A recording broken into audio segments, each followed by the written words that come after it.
കണ്ടോ നാട്ടാരെ, കണ്ടോ എൻ നാട്ടാരെ, ഉണ്ണിയുടെ അമ്മയെ കണ്ടോരുണ്ടോ? കാലമതിക്കാലെ കൂരേന്ന് പോയില്ലേ, തിരികെ വന്നപ്പോൾ കണ്ടില്ലോളെ.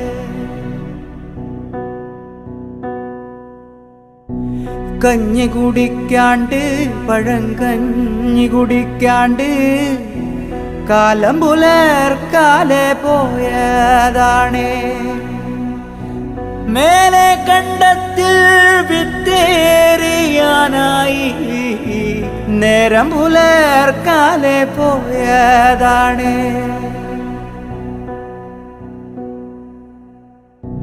ഉണ്ണി കരയുന്നേ, പൊന്നുണ്ണി